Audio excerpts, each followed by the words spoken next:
My name is Fred Moss. I actually am a fellow Michigander. I grew up in Northwest Detroit suburbs and have been up into the Traverse City and Petoskey area many times when I was growing up.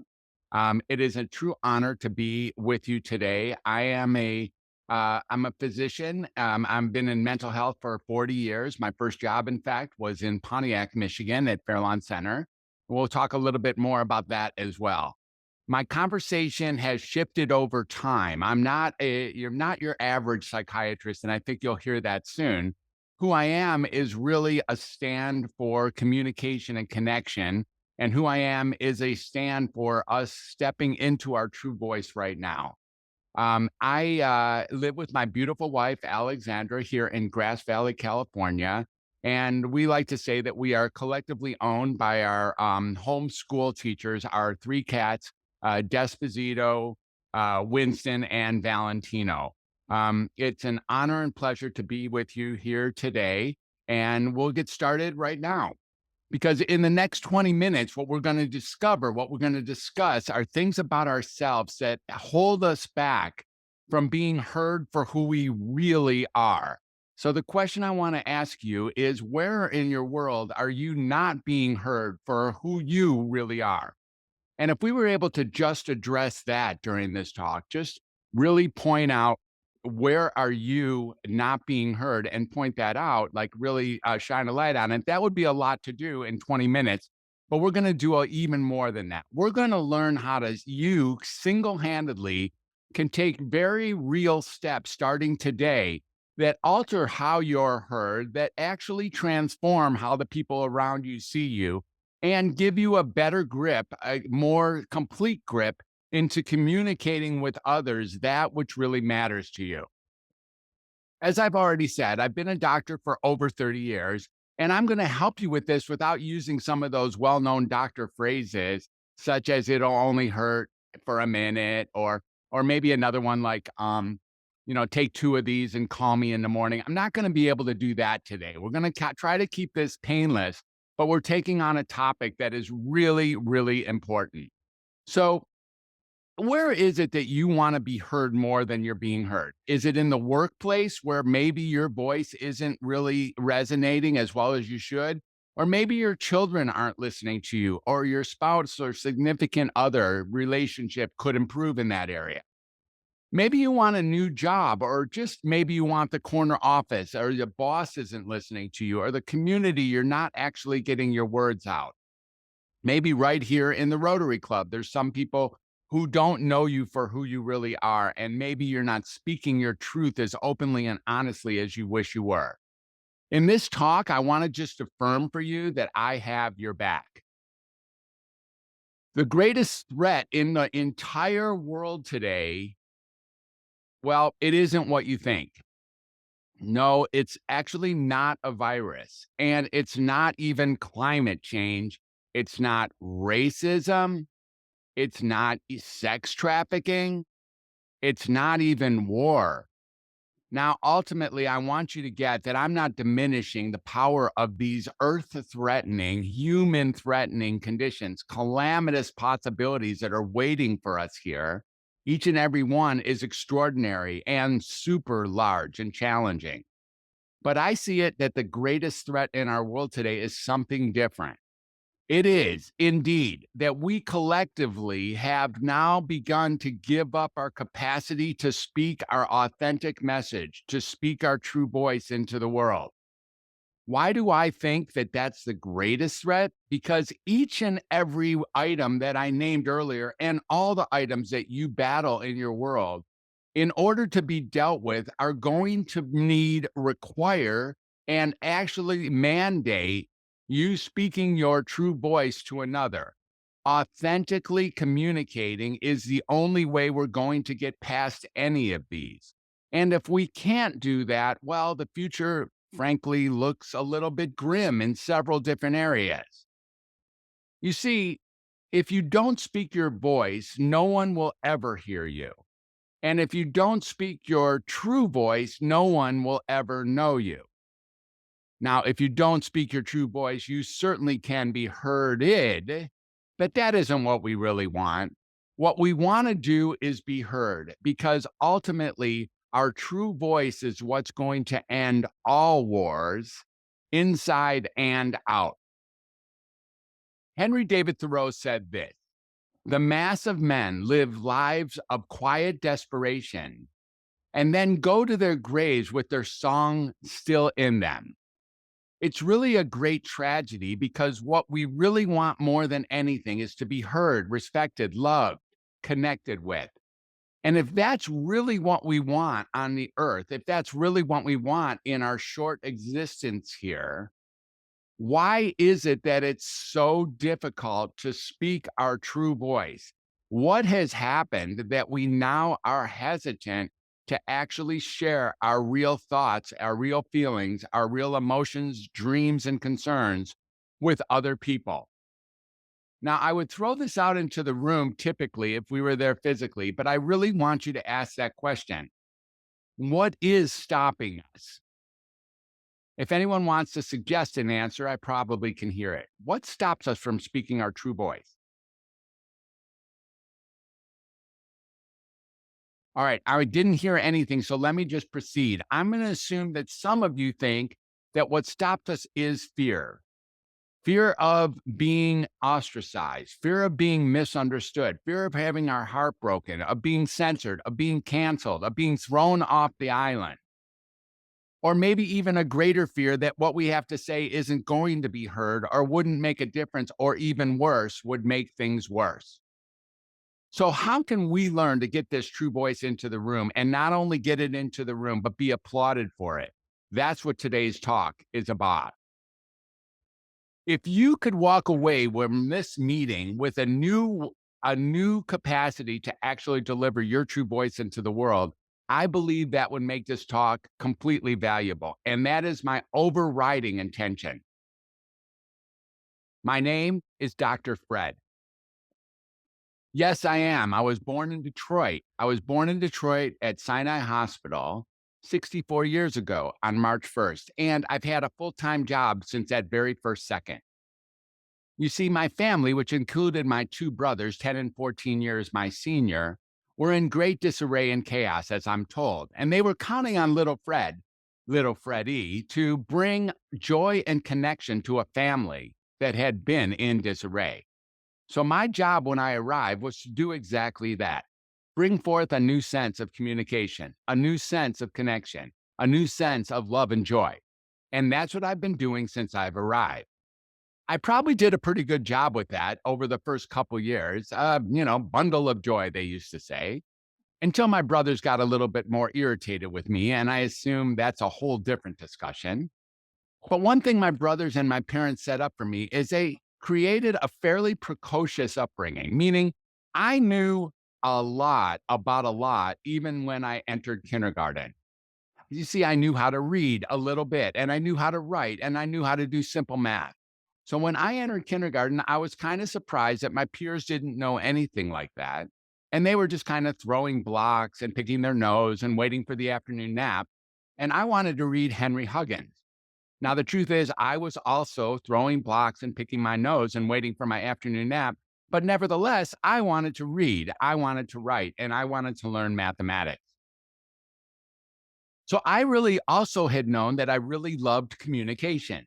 I had seen my brothers and my parents speaking to each other from my playpen and really noticed that they would get into heated discussions or get into happy discussions, and then something would follow up as a result of them sharing words and statements with each other. I wanted to be a master communicator, and I figured that that was what school was about. Now, clearly, that wasn't going to happen in kindergarten, but I looked up and saw the big kids in fourth, fifth, and sixth grade and felt like they must know how to communicate. So I couldn't wait to get to the higher levels of elementary school. But when I got there, I was disappointed again that communication wasn't what was stressed, it wasn't what was taught. Maybe I thought it would be in junior. So off to junior high I went, only to be disappointed again. And as you can see, I became disappointed even again in high school, starting to realize that communication not only wasn't taught, but in many ways, the discourse was being discouraged. We were being asked to simply sit there, be quiet, watch the blackboard, and then regurgitate whatever the teacher was saying, And if we were able to do so, we were called good students. But open discussion and open communication was not encouraged. So I did whatever I could do, still just completely committed to becoming a great communicator. And because I loved their helmets and they were only 40 miles down the road, I entered the University of Michigan in 1976 with the hopes of becoming a communication expert. Well, I was there for about a year and a half. And indeed, there were spaces at the University of Michigan where I learned how to communicate, but they weren't in the classroom. So I began to really think that, well, maybe school isn't for me. And I dropped out of the University of Michigan and did what any self respecting person would do in the late 70s.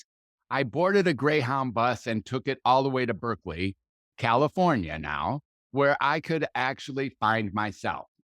I spent the summer in a youth hostel and I began to communicate effectively. Unfortunately, I was not in a sustainable situation and didn't have a job. So when I called home, my mom and dad said, "Come on back and get your degree, and then you can go back out into the world and figure out what your life is about." So I sauntered back to Ann Arbor and began a second run as a college student. I decided I would study computers. That was the new up and coming thing. And there was one computer in the entire state of Michigan, and it happened to be housed on the University of Michigan property. This was called the computer. It was the computer building, and it was a 20,000 foot, 2 acre facility. And it was really meant to really bring forth computer literacy. We had punch cards and we would punch them all day long and then turn them in and then wait for the batch to run. And when we'd fix whichever card was wrong and turn it in and wait for the batch to run. And this lifestyle got old for me again. And so I decided that college wasn't for me and I dropped out for good. Now you say, how could you drop out for good if you're a world renowned international psychiatrist? Well, there's more to the story, of course. I came home and I told my mom that I would never go back to college again. It wasn't the place where I learned how to communicate, and I wanted to be a communicator. So she agreed that that was an okay idea and got me an application for a civil service job, a Michigan civil service job at the state hospital in Pontiac, Michigan, known as Fairlawn Center. Fairlawn Center was a state hospital for adolescents, and I began that job with the idea that I would only stay long enough to get enough money to buy a car and then go drive around the country in order to figure out what my life was about. But by the fourth week, I went up to the floors and I began to communicate with these human beings who are 6 or 7 years younger than me and going through life as confused or as uncertain as I ever was. And in that communication, I began to connect with these people, these children, let's say, and I really began to love the job and couldn't believe that I was being paid simply to communicate and connect to others. It was a beautiful time, except for one piece that I simply couldn't stand. And that, frankly, was the way that psychiatry was dealing with those children.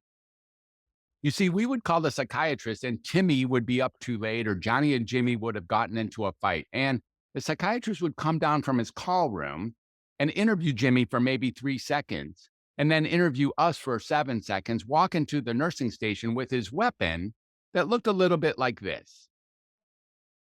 Then he would take that weapon and write it to a chart. And then we would have to go retrieve Jimmy and drag him into the quiet room, holding him down, maybe 3 or 4 or 5 of us, while he was spitting and kicking and screaming and biting. And then we would like pull down just the side of his sweatpants and jam him full of an injection of high powered schizophrenic grade sedative medication. If Jimmy was out of his misery for the next 12 or 24 hours, perhaps not saying another word, we would call that a success. Unfortunately, by the way, folks, this is still going on in the hospitals around this country every single day. I found this to be heinous, barbaric, unacceptable. And I decided I was going to do something about it. I was going to go back to school and learn how to be a psychiatrist and bring communication into that field. My brother, 14 years my senior, was already a psychiatrist, so I knew that it could happen.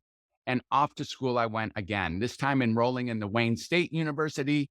And over the next 13 years, remaining a childcare worker as a moonlighting job, I completed a degree at Northwestern University in Chicago, Illinois, and then a residency and then a fellowship in child and adolescent psychiatry, just as intended. I graduated and began to work as a psychiatrist, but in the meantime, there had been a paradigmatic shift while I was in medical school. Prozac had been introduced to the community, and Prozac, if you might recall, was on the cover all alone of Newsweek and Time magazine and was one of the biggest shifts that this country has ever seen.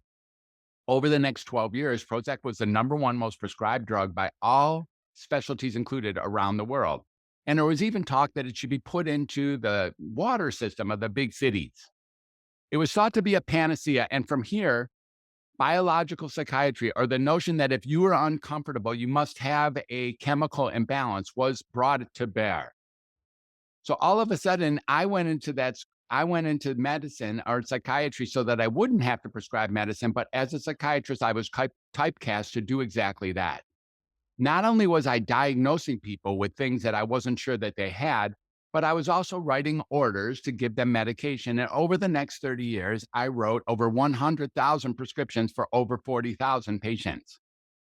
Now, this flies against entirely who I was. So I would say I was living a completely duplicitous, pretentious life with each prescription really tagging, really tugging on my heartstrings, and at times really challenging as a soul sacrifice. This went on for a little while, and it was difficult for me to continue being a psychiatrist doing what was asked of me until I finally got to a point where I wasn't going to do it anymore. In 2006, I made an about face. I began doing something that was entirely radical. I began taking people off of their medicine. I know it sounds shocking. And I began to really start considering that maybe they didn't have the diagnosis that the conversation had supported. Maybe they were just troubled with a world that was troubling.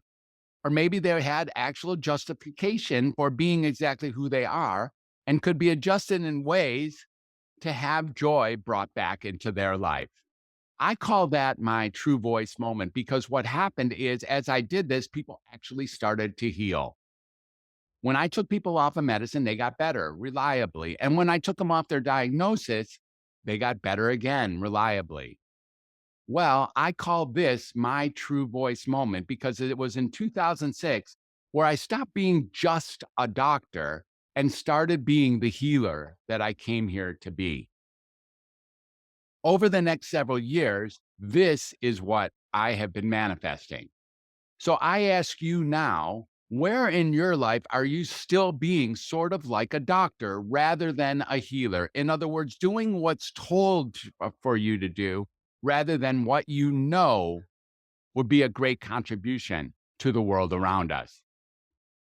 I invite you to really take a peek at that and realize with compassion, acceptance, and forgiveness that there are areas of your life where you have sandbagged, where you have not really spoken your truth for some time.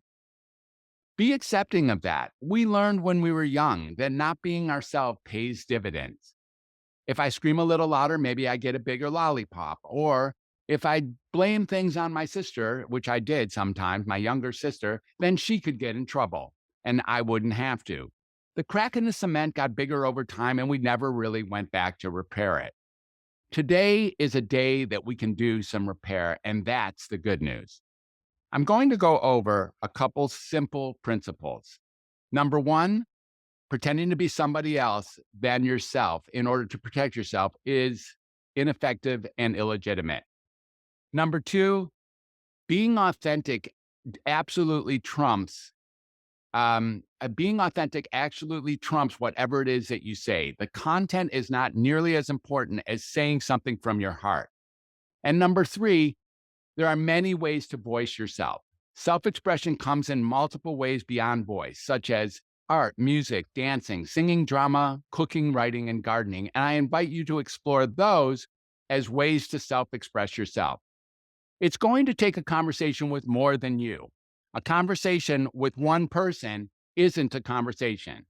I'm going to ask you to have conversations with people in your life starting today using all the self-expressive tools that you have. I've recently written a book called Find Your True Voice. I know that's a shocking title, and it takes a deeper dive into this. My previous book is called Creative 8, and that also looks at multiple ways to express yourself effectively into a world that is absolutely urgently and eagerly waiting to hear from you. These are difficult and challenging times, and bringing forth your true voice is called for more than ever. So, starting today, I invite you to take that big, great reset. Take simple, incremental steps with the people that you know in your world. You don't have to make a big shift, but start speaking your truth a little bit greater. Start speaking into your true voice. The key is listening. What's being called for? What do people want to hear? What are they looking for? Speak to that. True voice can and does end wars. Voltaire said this best: I may disapprove of what it is that you have to say, but I will defend to the death your right to say it. Folks, welcome to your new life. Welcome to love. Welcome to your new level of peace within and without. Welcome to humanity, and welcome again to your true voice. Because you're here today, I'm going to offer you a free copy of my new book. It's a great book. I really have enjoyed writing it and reading it. It's called Find Your True Voice, and you can find it at findyourtruevoicebook.com. Also, if you'd like to get a piece of the Creative 8, you can find that on my website, which is my new brand called welcometohumanity.net/Creative 8. There you can get a Kindle version, a PDF version, and an audio version that's available at the website. Again, I want to thank you for opening your ears and eyes and allowing me to speak to you today in Petoskey at the Rotary Club. It's been a true honor. And if there's any time for questions and answers, now I am available. Thank you so much. Thank you, Dr. Moss. Camera playing the right way, so you can't see who's in the room, but we definitely have a full room here. Any questions for Dr. Moss? When you first started talking, I was wondering if, and I don't know if you include this in the book at all, but do you find it's easier for extroverts to express to speak their true voice versus introverts?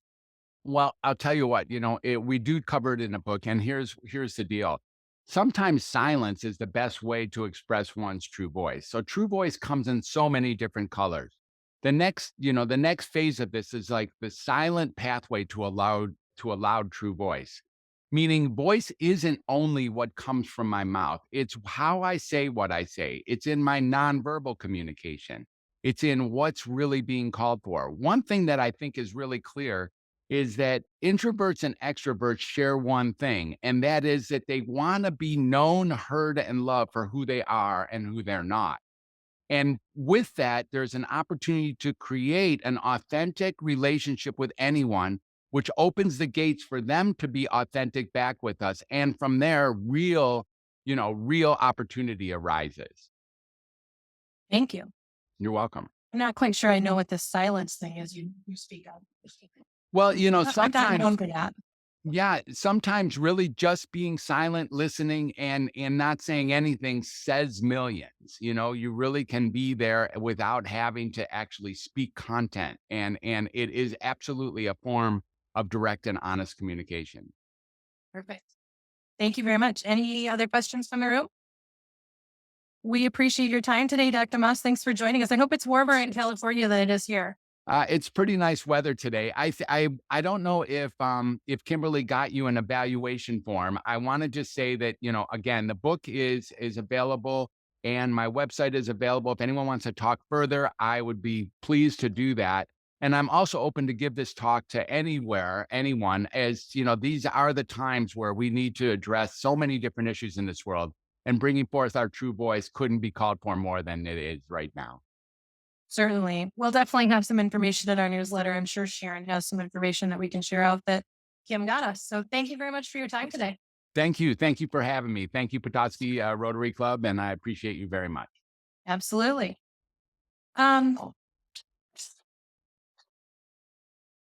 So with that, our next week's talk is, like I mentioned, also on Zoom. It's Peter Sinclair, and he's going to be talking to us about Greenland. And I think that's it. Terry, did I forget anything? Not at all. Speak your true voice to me, Terry. Did I forget anything? Okay. With that, remember, we serve to change lives. Yeah. Yeah.